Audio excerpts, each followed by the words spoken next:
From the previous tutorial video, we learned that for the accessor method getMarks and also the mutated method setMarks, they have very similar code structure over here. You can see they got the same for loop header over here. They're the same, exactly the same, and also the getter same. They have the same if conditional check over here, which will check to see which one is a matching course. So in some way, we are trying to identify which course object to really do something about by its title. So both methods have the same checking condition for the if. Okay, so now we repeat the same code structure twice, which is not very ideal because you really want to minimize duplicates in your code as much as possible. Okay. So now, before I do anything, let's just see that from the previous tester over here, we set the marks to be 72, 65, and 81. Let me just update that very quickly on my iPad. Okay, 72, 65, 81. Okay. So now over here we have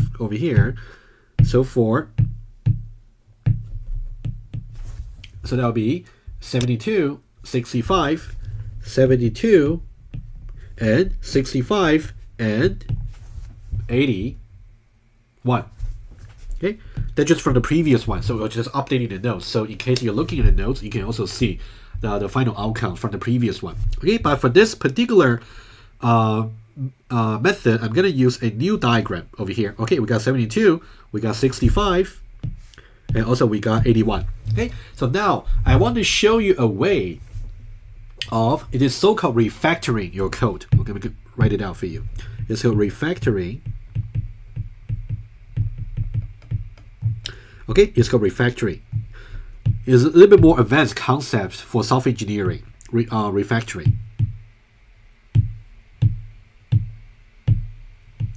Refactoring simply means we're going to change the code structure internally, whereas the external behavior of your program does not change. Okay?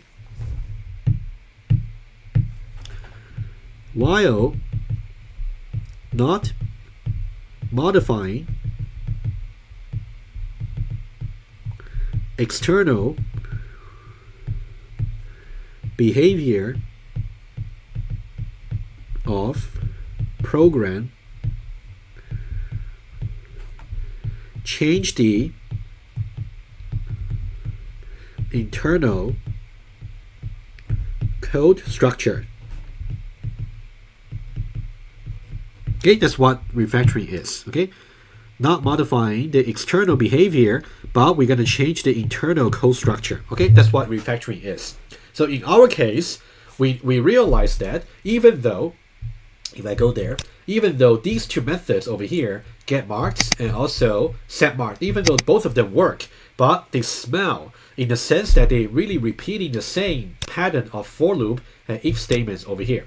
So we want to change that, but we don't want to change the external behavior. For any user who want to use our program, for example, the tester, or any controller later on for your mobile app, in this case, we want to make sure whenever we want to set the marks or we want to get the marks, we should still get the same result, even though the internal structure has been changed. Okay, that's kind of the idea. Okay, so now we want to improve the code structure. So how do we do that? So for this particular scenario, let me just tell you the solution directly. You can try to study the solution a little bit to get some insight. Okay, so this is how we can see it.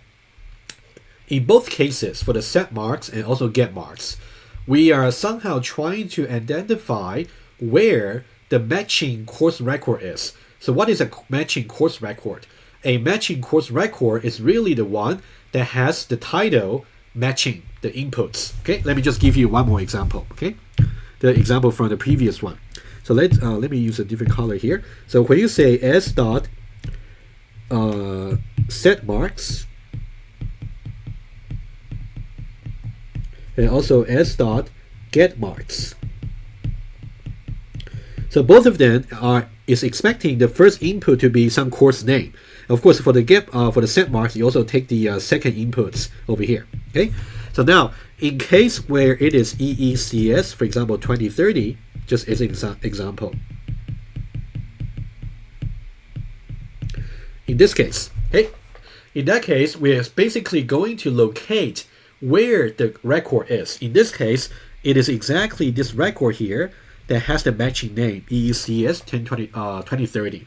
And more precisely, this is the course record that is pointed to by position number 1 of the S.courses, the array. Okay, that's exactly being pointed to by this. Okay, so that means for both methods over here, getMarks and setMarks and getMarks, the common step we can implement as a helper method is to identify where the matching course record is, i.e., where the course record with the matching title is. It can be at position 0 if the input is EECS 1022. It can be at position 1, which if the input is EECS 2030, or it can be at position 2 if the input was EECS 3311. But what if the input was EECS 2011, in which case it does not exist in the array, so the position will just be some invalid index, let's say -1, because you can never have -1 as a valid index for the array. Okay, so now what we're going to do is we're going to define a helper method to retrieve exactly where the course record with the matching title is. And it's going to return an integer index, which can be 0, can be 1, can be 2, or it can be -1 in this case. So it will return all the values from 0 until number of courses -1. Okay, it's only the range is going to return, either 0 or 1 or 2. And then it's not going to return NOC, because NOC, if you go for courses at position NOC, it's going to be the null slots, because starting from here, you got all the null slots, so that's not going to be the return value. Okay, so now let's see how we can do this, and now I'll show you some run. Okay, so now let's see this. So now what we'll do is helper method for locating where the course record with a matching title is, where it is, index, which is going to be an integer. So we're going to return some integer for this particular accessor method, and then we can say index of course, and then we simply pass string and title. And notice that this input title over here is the same as the title over here. You can see the first input for the new method we are defining, the first input is the same as the 2 previous methods we have. So that means eventually we can call the new method as a helper method. Okay, that's something I will show you in a moment. Okay, index of course. So now what we can do, I'll just show you directly the code. Integer I is assigned to -1. Let me just say index, where it is. And then we're going to say return index eventually. So now -1 is simply the case where the title has no matching case in the current setup. In the, for example, EECS 2011. EECS 2011 has no matching course record that has the title with it. So in that case, that'll be -1. But if the course title does exist in one of the course records, in that case, we're going to return the corresponding index. Okay, so study this method very carefully. I'm going to show you the code. I'm going to say for integer I is assigned to 0, and then remember we're going to say I is less than this.noc. The same principle applies from the previous video. You should really again understand why we are passing this.noc rather than this.courses.length. Okay, to avoid null pointer exception, you should really review in the previous video why we're doing this. I++. And then what we'll do is we can say, if you can see we are gonna just do this condition check just once. Okay, let me just even copy that. We can say if it is the case that the array, you can see courses at position I dot title dot equals title. If that's the case, we'll simply say index is gonna be reassigned to the current I. Okay, so now let's just do a very quick run. For example, let's say, what about if I say index of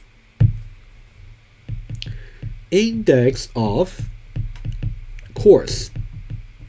Let's try EECS 2030. What's going to happen over here? Okay, if I say index of course EECS 2030, of course, S will be the context objects. In this case, when the loop counter I is at position 0, in which case in which case you will see that, let me just go back there. In which case you will see that courses at position 0.title, which will be EECS 1022. And it is not matching 2030. So we're gonna skip this particular body of the if branch for the first iteration. And then we increment I from 0 to 1. So now I counter would be 1 over here. And then it's courses at position I, which will be at position 1, will be referring to this course objects over here. And then the title will be EECS 2030, in which case we will reassign the index to be I, which is currently 1. Okay, and then after that, we don't have to worry because and then after that we'll simply increment I from 1 to 2, in which case we'll actually see that at position 2. And now the course title is 3311, which does not match. So we'll actually skip this particular body of the loop in the third iteration. And then since we only go until NOC -1, so we exit from the loop. Okay, so now that's what we have. What about EECS 2011? In the case of EECS 2011, in which case you can see when I is equal to 0, I is equal to 1, I is equal to 2, the corresponding course record object has no matching title with EECS 2011. So that means for all the 3 iterations, we never got into this particular reassignments for index. So that means index remain to be -1. Okay, so that's what's going to happen. Okay, so now let's study this method very carefully because it's a very useful helper method for you to use. Okay, given this, how can we change? How can we? How about I just do something for you over here? Okay, let's test that. Okay, it's out over here. Let's say index of EECS 2030. Oh, actually, let me just do all the courses. How about that? Okay, index of 1022. 1022, and also 2030, 3311, and also 2011. Okay, so now what we can do is plus. Okay, so students s dot index of course EECS 1022. Okay, let me just copy this part here, and then let's modify that accordingly. And then this will be EECS 2030. And over here, we also got 3311. So these will return indices 0, 1, and 2 accordingly. But for this one here, 2011, it does not exist, which means it's going to return -1. Okay, exactly. So now what we expect to see will be 0, 1, and then 2, and then -1. Okay, that's what we expect to see. Exactly how they were located in the array over here, 0, 1, and 2. And also for any course that does not exist, it will be -1. Okay, so now let's execute this code here to make sure index of does work. Okay, you will see 0, 1, and 2, and -1. Okay, that's exactly what we expected. So now, how do we use this index of course as a helper method for setMarks and getMarks? How do we do that? Okay, so now I do want you to keep the old version there because the old version works. It's absolutely correct. But you should really know both the clean version and the non-clean version, right? So now let's say in the case of the getMarks, what should we do? What I would do is I will simply just you can select the whole block and then control/. I'm just commenting this out. So leave that version there. You should really study that also. Okay.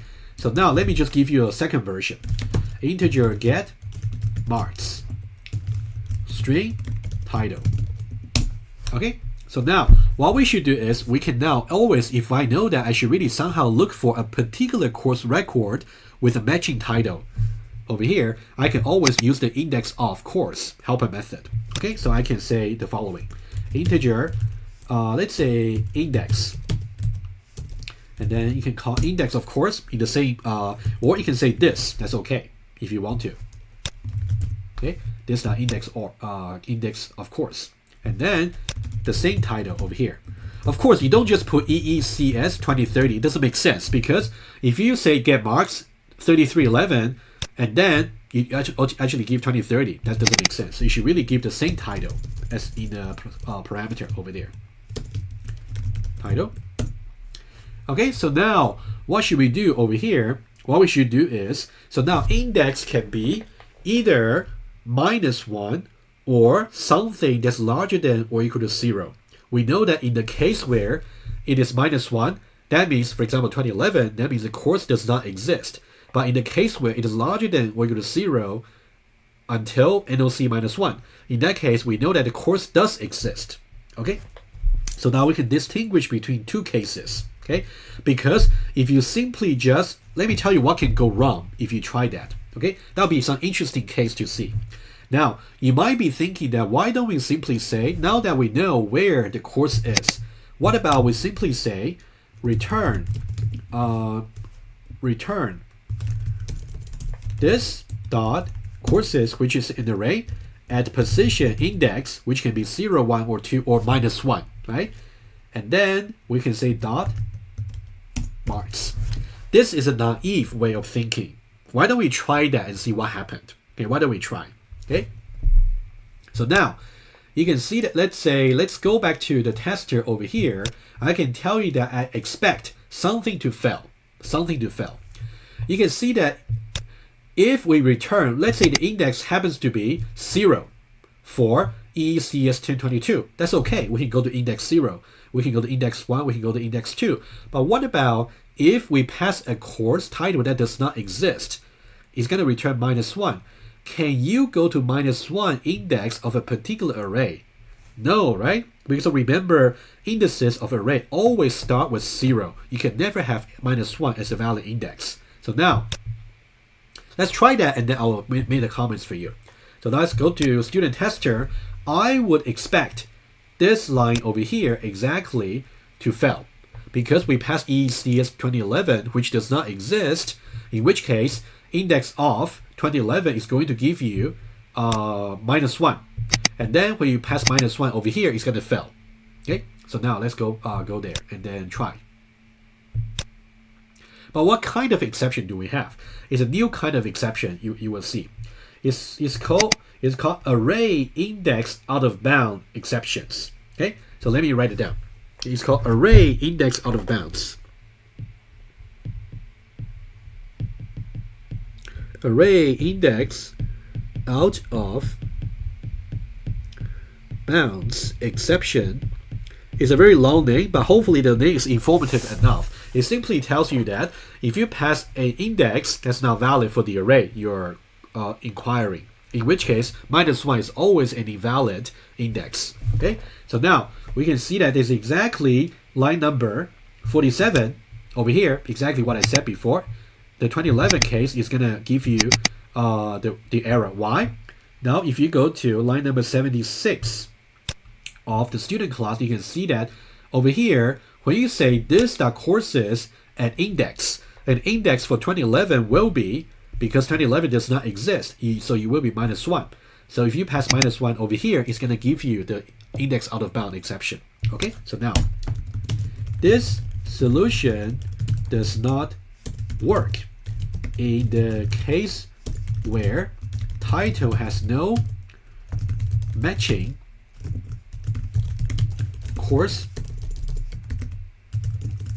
record objects A and an array index out of bounds exception will occur. Okay. So far we have seen two exceptions that you should really know very well from this tutorial. One is called null pointer exception. It's when you try to call a method or attributes on some null objects. And also array index out of bound exception, which is when you pass some integer to the array and the integer is either too large or too small. In this case, -1 is too small. Okay. So now, how can we fix this? The way to fix this is we got to do some selection to say if the array index can be used, then we use it. Otherwise, we can signal some error. But for the error signaling part, I will show you a little bit later. Okay. So now we can say if index is larger than or equal to 0, in that case, that means it will start from 0, 1, or 2. It's not minus 1 in this case. Okay. In that case, we can say, so let's put it here. Integer marks. Let's say minus 1. Okay, by default. So now in this case, you can say marks is assigned to this dot courses is guaranteed to be valid, and then we can say index dot marks. Otherwise, course, there is no matching course record objects title. Okay, in that case, we'll simply, let's say it should be an error, okay, which we'll do a little bit later. Okay, so for now, you will simply just return marks being minus 1, of course, and then eventually we'll just return minus 1. Okay, that's what we'll do. So now, what we should do now is, let's test this to make sure this still works. Okay, let's go back to student tester over here, and then run. So now we should not have the array index out of bound exceptions anymore. Okay, so now everything just worked as before. You can try, and you can see that we still got, over here, we got marks of this is not so good over here. Let's see what happened over here. So now we have getMarks. Okay, let me have a quick look. So maybe there's something I omitted. Courses I, the title that equals title over here, index will be equal to I, and then return index. Okay, why don't I try? Because marks of, so here minus 1 is not really good. Okay, let's try that very quickly. Okay, I also want to debug quickly. Okay. Okay, so now marks of, so CS1A should be there. Okay, it should be there. Okay, so now let me run a debugger just to check very quickly. Okay.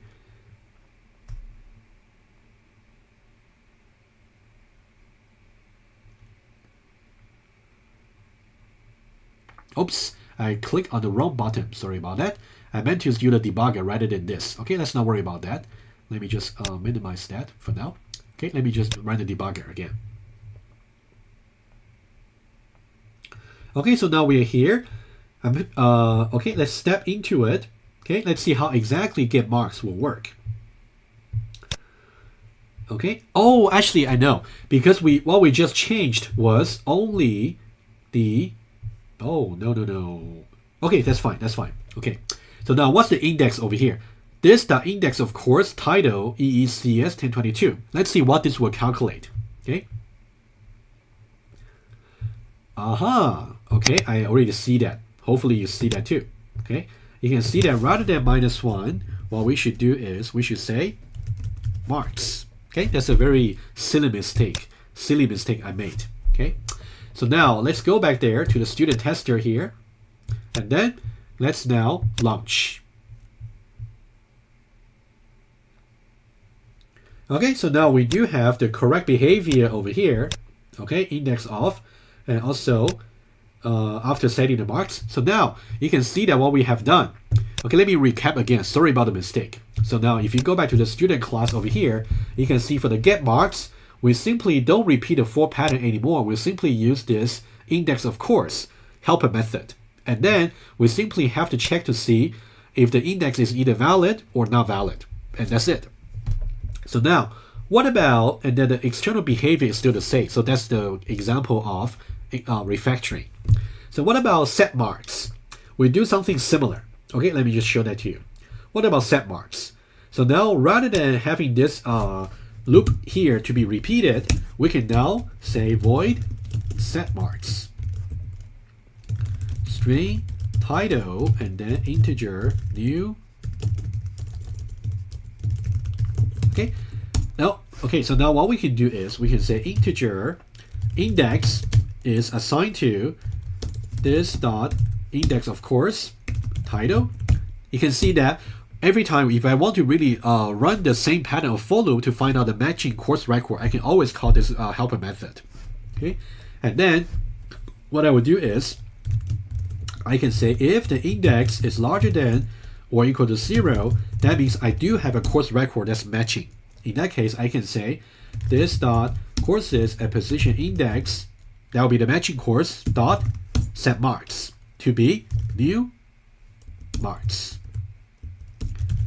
Otherwise, it could be some error, which I'll handle later, which means you're trying to set a marks of some non-existing course, which you can signal an error. I'll show you how you can do that in later video.